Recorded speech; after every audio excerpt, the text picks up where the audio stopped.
Hello, everybody. Happy Friday. It's a very special Friday today because we have a very special guest, Nan Isenberg, who is a global talent acquisition professional, and a very special subject that I personally have been looking forward to because so many of my friends in various different businesses talk about it, and that is finding great talent. So, very exciting. And Nan, what's on your mind? Well, what's on my mind is the mystery, and I guess if anyone can solve it, and how do you find great talent? Where is it? And how do we help people, not only the candidates, but the managers connect in the right way to make the selection? And the other one is probably the candidate experience, because I think that's been lost in the last 12 to 18 months. God bless you. Listen, absolutely. I mean, I think, you see people talking about it on LinkedIn. I've experienced it. Like, the candidate experience has become terrible. I mean, I've literally had, people who I know, who I'm like worked with in the past, ghost me after 5 interviews, or whatever with their company. So I don't know. What is your advice that you give to candidates to kind of navigate that? And maybe at the same time, what advice do you give to companies to stop doing that? Yeah, I mean, first of all, I think for everything, you have to develop somewhat of a tough skin and not take it personally, unfortunately. It's hard. And, I say it to myself as well. It's like the candidate has invested so much time in the process of not only applying and perhaps researching the company and preparing for the interviews and having one and or multiple interviews and getting excited about the opportunity only to be disappointed. But in the end, it's not about you, and there's not really much that you can do. The only thing that you can do is hold your head up high, be professional, and close it in the best way that you can possibly have. If in fact you've been ghosted, or if in fact you've gotten a response to say you're rejected, is to kindly respond saying, I'm very disappointed in your decision. Sorry that we're not moving forward. Really appreciated all of your time and the team's time. And hopefully that you will consider me in the future because I'm still very interested in your company, XYZ. And then potentially stay in contact with that company or that individual over the course of time, or continue to follow them on LinkedIn or whatever social media platforms there might be, because the company does watch, and most companies do watch how and who is following them, and that will speak something to, about yourself. Well, and to that point, and I hired somebody who's a great person, and I still am in touch with her to this day. But the first time I interviewed, I didn't hire her. She wasn't the right fit for that role. But sometimes that first interview is the thing, because when I had a team where I was hiring people, I would keep people in mind who I had talked to from years past even. Well, that's kind of like pipelining and, potentially workforce planning and anticipating. If you see great talent, you put them in a place that you can remember them. Again, I think right now, most companies are not pipelining or thinking creatively or thinking out of the box and saying, okay, this person doesn't fit my particular role, but can I create a role for them in my company? Or can I continue to engage them in such a way that 6 months from now or 8 months from now, there is going to be a role? And I don't think that the experience is any different if it's a big company. It's probably a lot more challenging in a small or startup company because there's less people and there's other priorities that are challenging them to think only about talent, because they're thinking about the product or the business or the investors or whatever. But going back to your original question, Jeff, I think was also what do I do, or what have I done? Listen, if I have spoken or engaged with someone in the conversation, or if I've scheduled them for multiple interviews and I know that person is not going forward because whatever has happened, I will call them, I will email them personally saying, I'm very disappointed, we're going a different direction, or you're not going to be moving to the next round. And really appreciated your interest in the position, and let's stay in contact with each other. but I would also make them potentially aware that if there is an automated HRIS system, as a result of it, you're also going to get an automated email. Don't take it personally, but I also wanted to acknowledge what's going to happen. That step is not happening. But that's just how, I personally operated. Then I have a question going back to pipelining, right? So in the ideal world, companies meet talent, they like certain talent, and they keep them in mind for other roles. And then you said right now they're not doing much of it. At the same time, many companies, especially the small ones right now, complain that it's very difficult to find talent, right? So companies say it's very difficult to find talent. The talent says, oh my God, it's so difficult to find companies. Where does it break down? Well, I think I think it's probably two places. For smaller companies, they probably do not have the budget, nor do they have the people who really know where to find people. Where are they hanging out? And they don't, so they probably can't find them, and they probably are not engaging with their internal employees to say, this is upon all of us to find great talent. It's who do you know? But let's get the word out. And they're probably not spending a lot of money on marketing and branding. So the average person is not going to know who they are. So the candidate is not going to know where to find them. They've never heard of them before.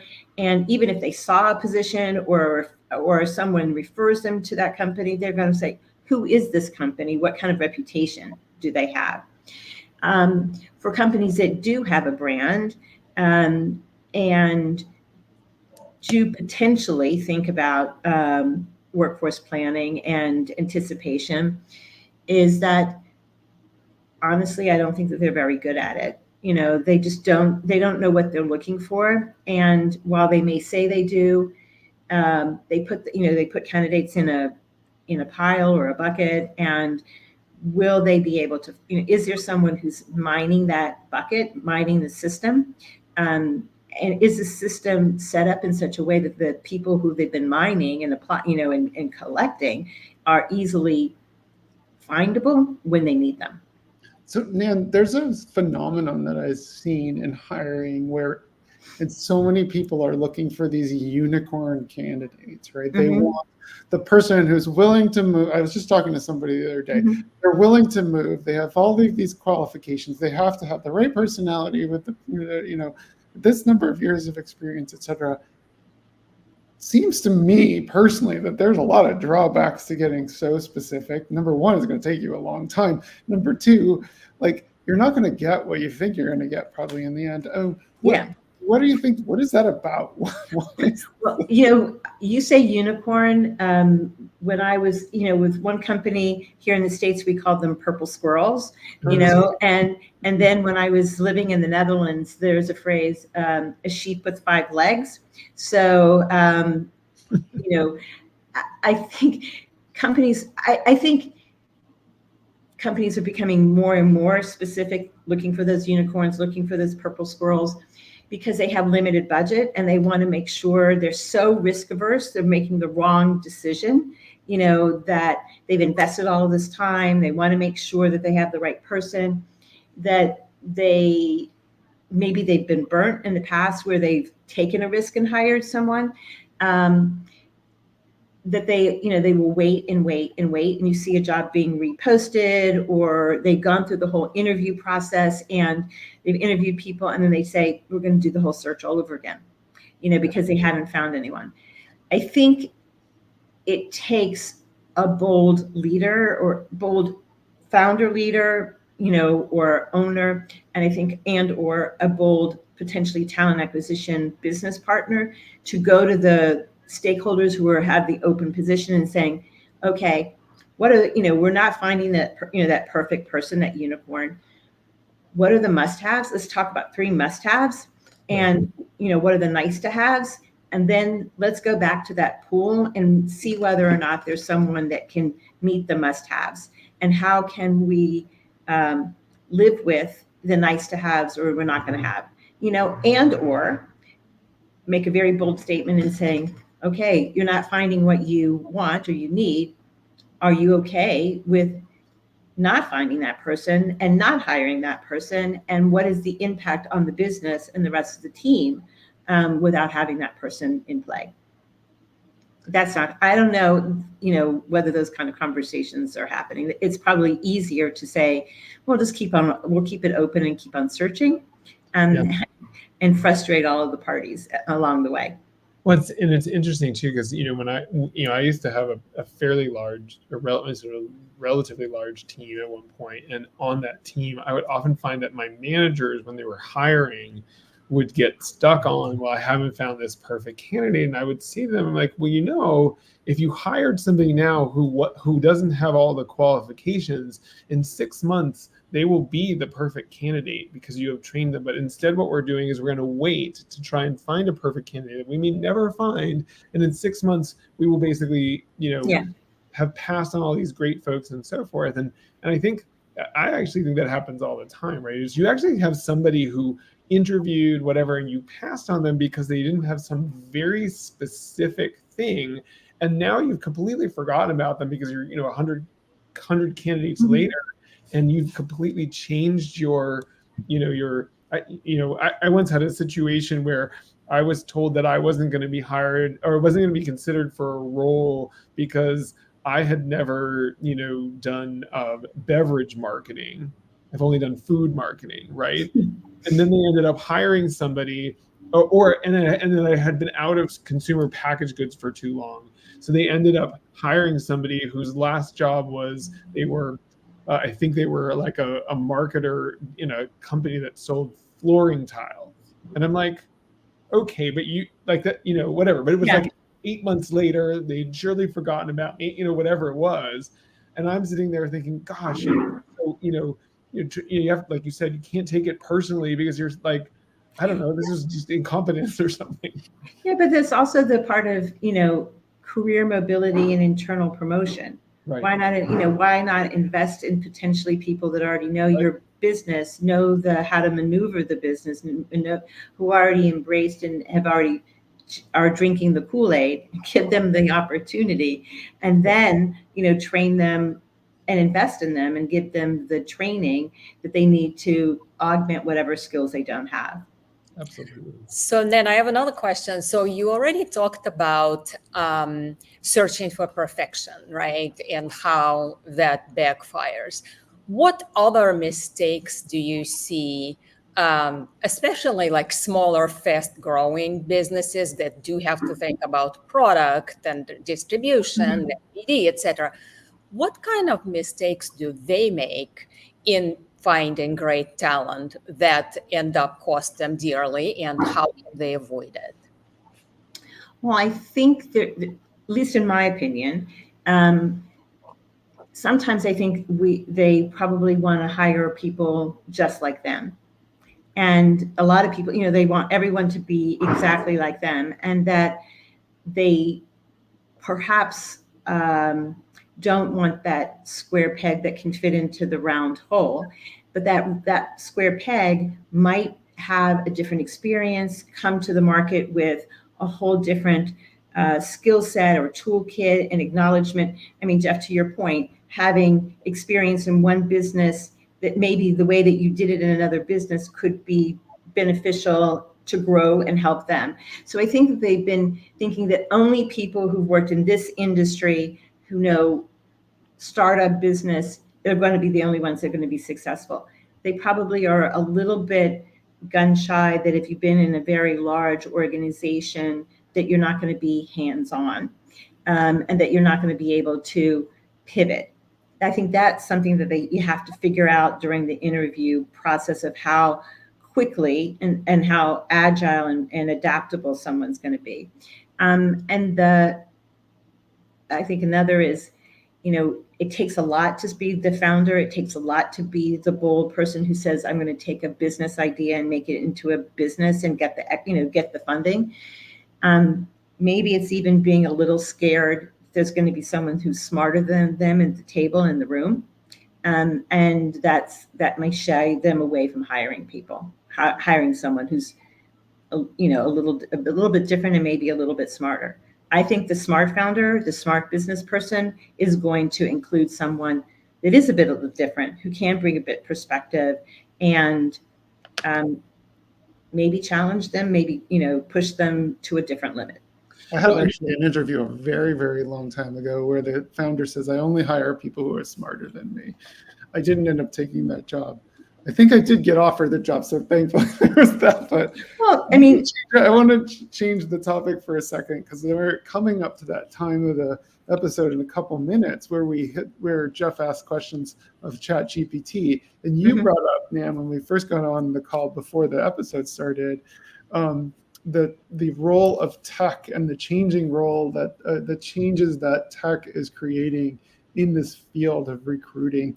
Can you talk a bit about what tech, is it the AI? Is it other things that are changing in this field? Well, one I want to go back for 1 second. Abraham Lincoln, there's a very famous book of The Team of Rivals that was written by Doris Kearns Goodwin, who, he surrounded himself with people that didn't necessarily like each other and were adversaries, and that was his cabinet, which, the Obama administration was very much the same way. So I guess my premise is that if Lincoln can do it, Obama can do it. Right. Maybe some founders should be doing it as well. But to your point of technology, I think that in the period of time right now where there's limited people, maybe cutbacks within the hiring teams as well as the hiring managers, a lot of companies have, and particularly smaller companies, have tried to automate and integrate various different ATS systems or assessment tools into the interview process, whether they be, true ATS and applicant tracking systems, or video interviewing or assessment test, or predictive index kinds of elements. And that whole introductions of those tools has really disrupted the whole interview hiring process to me in the last 12 to 18 months. And I guess one other one, because I had it this morning, is I was on a conversation where MetaView or some other automated AI interview note-taking is being happened. And what is the impact of that, so that maybe it's more engaging because you're talking to someone and you're letting someone else take the notes, or what's the issues of privacy with all of these different tools?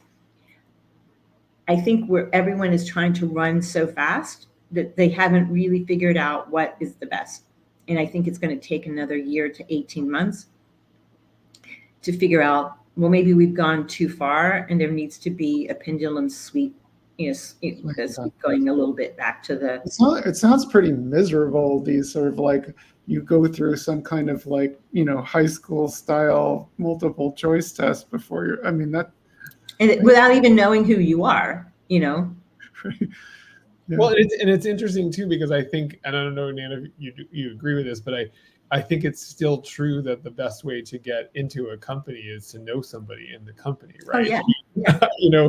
And so all of this stuff designed to parse through resumes, and like we could probably have a whole episode on that awful thing that happens when you apply on LinkedIn or whatever, where you have to put in like your resume and then you have to put your resume in again and all that awful stuff that you have to go through, only to find out that the best way to get a job is to old-fashioned way is to find somebody in that company and get them to put your resume in front of somebody, because in the end of the day, there's just too much information. There's multiple incidences where someone's applied, done all of that, gotten a rejection letter, and found someone who they know within the company, and they have shepherded the resume to the hiring manager, and then the hiring manager meets them, and then, oh, lo and behold, you go back in the system and there's that person.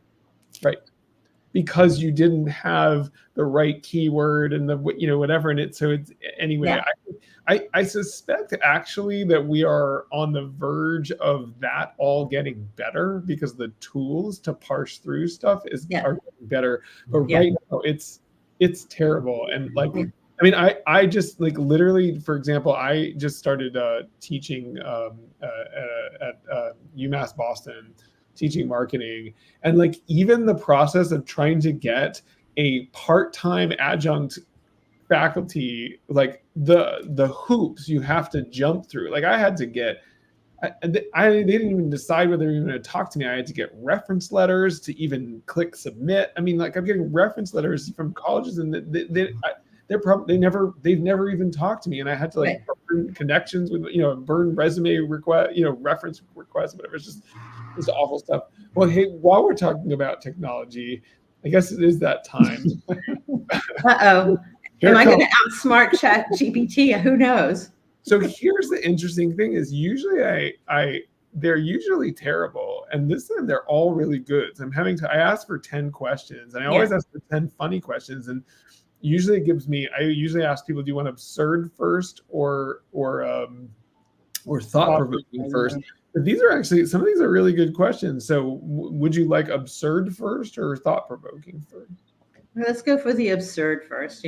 Maybe I'll go from the supreme to the absurd to the ridiculous. By the way, what do they used to say about the dentist? 4 out of 5 dentists choose. 4 out of 5 podcast guests choose absurd over thought. I think it's 9 out of 10. Might be 9.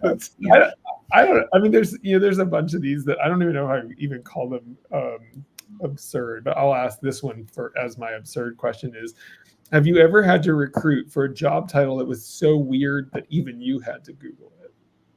What was the last part? So absurd that so weird that even you had to Google it. Like you didn't know what it was. Yeah. I don't know if I was so. I mean, I don't know if I had a job that I've had to recruit for that was so absurd. I didn't know what the title was. It's more that where the location was. Okay.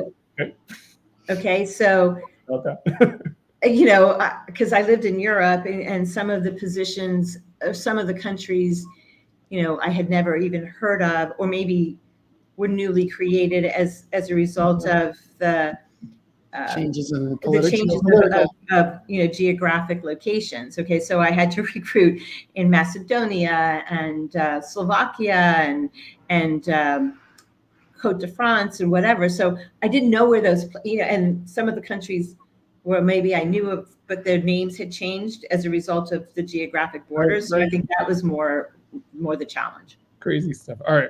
Here's a thought-provoking question. I don't know why this is a list of funny questions because I actually don't think it's a funny question, but it's a great question. If you could ban one common interview question forever, which one would it be? Where do you want to be in 5 years? Well, okay. That's a good one to ban then, right? Because everything we say there is just to fill up the pause, right? Because it's just, yes. The world is moving too fast to even know what's going to happen in 5 years, let alone yet tomorrow. Right. Yeah, it's very true. So just another question on technology, right? So do you see greater adoption of recruiting technology by big companies now, by small companies, by mid-sized companies, or is it just all over the place, no kind of unified approach, and everybody is just trying to survive best they can and kind of navigate?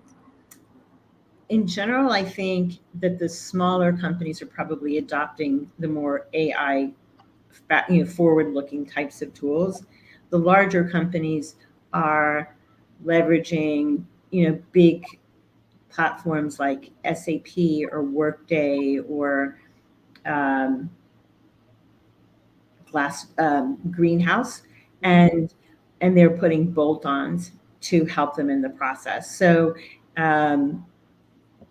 But while they have spent a lot of money, they haven't necessarily been able to do the metrics and the review of the success of the technology. And so we don't know yet which one is winning. No. Yeah. Interesting. So I have a question on the candidate side. We've talked a bit about from the perspective of the companies, but last week our episode, we had Rich Keller, who was all about self-branding. And so it's kind of an interesting kind of tie-in between the two. What do you see from your perspective, and you must deal with lots of candidates and companies and so forth, what is the most effective ways for people to package themselves, their experience, et cetera, so they're set up not necessarily to get the job, but have the most, the highest likelihood of getting that job? You're going to stump me because I don't know yet. If there was a formula, everybody would do it. Yeah. I mean, I feel like, you need to have that celebrity dresser who knows who's walking behind you, who knows what kind of brands you should be wearing and what you should be doing and where you need to be and how you look and how your makeup and, what you do. And that has not been perfected. Like, for example, do you find that there are certain things like, well, maybe put it in terms of, are there red flags when you look on LinkedIn, for example, somebody's profile and you go, yeah, I'm not even going to talk to this person? Like, what kind of things did the Yeah, I mean, I think I would probably, I definitely know that if someone has applied and I look through their activity in their post and it's very controversial, or I won't consider them, or I won't bring them in. Just because of past experience probably is a predictive of going forward. If they have no experience, they're not posting anywhere on social media, probably I'd also not bring them in because they're probably not very engaged, with the work, the work environment, or they're not probably as in tune with what's going on. So those might be two triggers for me. Or if we're also speaking about LinkedIn, if you have no picture on your profile, another, red flag. Like, who are you? You're a bot, yeah. So, Nan, you mentioned before we hit live on this, you were talking about books, but I actually want to ask you about a specific book because because we were talking about candidates, and then I'm interested in what are some of the other books on your list. So, have you ever come across? I can't remember the author. It's called Designing Your Life. No. I don't. I think I've heard of it, but I don't know. I don't think I mean, there's so many other books that have that kind of title to it, or somewhat similar title to that. So it's written by these guys. I can't remember. They're two university professors. I think business school professors. I think they are, and they're product development kind of design experts. They just started teaching this class about how you should be thinking about you and your life, your career as a sort of product market fit exercise. And so, Eric, when you were asking about how to get the candidate, how do you sort of say, well, this is what I want to do? And then how do you start actually creating experiences for yourself that kind of move your resume in that direction? The person that recommended it to me was very much like, she did this and got this really cool job that, was based on that. So, it's interesting because I keep a list of books that I've read. And there was a book that was, and Elena, you will know Claudine Wolfe, had recommended it to me last year. And it was, it's really about how you are the architect of your future, and how it's not about, it is definitely about talent, but it's also a bit about creating opportunities. And then there's a part of it that's about luck, but you have the ability to create that luck. You control the luck. And, and it was written, in the 30s and 40s. Oh, wow. And then it keeps being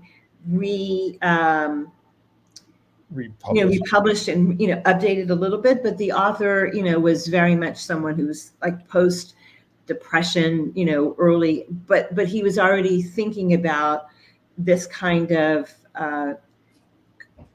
controlling your future, very much that. And I think that's and I think it's a really interesting point, right? I mean, I think it's very true. Like, we actually we can create the conditions where luck happens. Right. Luck is more likely to happen if we know what we're aiming for, and we keep doing things that keep moving us in that direction, right? Like I wanted to start talking about middle management, so I started posting articles about it. I've written a book about it, whatever. And so, like, literally, like this afternoon, I got a note from somebody saying, "Hey, my company's podcast is interested in having you on to talk about middle management or whatever." Like, yes, that's becoming an expert. So people. Right, but it's like I've created the conditions for that luck to happen. Right. So, any other books that you would recommend? Well, the other book that I was thinking about, and I, when I was looking at this, thinking about it last night, and then I realized this book was on the list, I had to chuckle. The book is called The Alliance, Managing Talent in the Networked Age. I don't know if you've read about it or heard about it. It's by Reid Hoffman. Reid Hoffman, who is the founder of LinkedIn. And when he wrote it, and the book is probably a couple of years old by this point, at least 3 or 4. It's kind of, LinkedIn was LinkedIn, but it still was in the building stage as opposed to being the behemoth. And this was prior to the Microsoft acquisition. So the book came out, and it's kind of like the contract that LinkedIn, emotional contract, cultural contract that LinkedIn makes with themselves and with their employees. And I still feel I really was taken by how it kind of helps shape a culture. And I think that if people were to read this book, that is particularly in startup kind of world, it might help them understand what is the culture in the contract, both sides responsibilities that you might have. And then some of the other books were also written by, and I guess maybe honest books of reflection of how well they did or not so well they did. There's a book called Startup, A Field Guide to Scaling Up Your Business by Nan Isenberg. And then there's another book, Scaling Up, How a Few Companies Make It and Why the Rest Don't, by Vern Harnish. So both of them are CEOs of startup kind of companies. So great. Well, Nan, thank you so much. As expected, this half an hour flew by, and at the end of every episode, as I warned you before, we go around and ask everybody to give one thing that they want to either bring up about the episode or leave the audience with. And what I didn't mention before is that we always make the guests go first so they don't get any time to think about it. It's not designed that way, but it's how it works. So Nan, what is one thing you want to leave the audience with? Be a disruptor, in being bold and being your own, I think with Jeff's comment, being the architect of what's next for yourself. Great. Before I jump in with my one thing, Nan, what is the best way for our people to connect with you?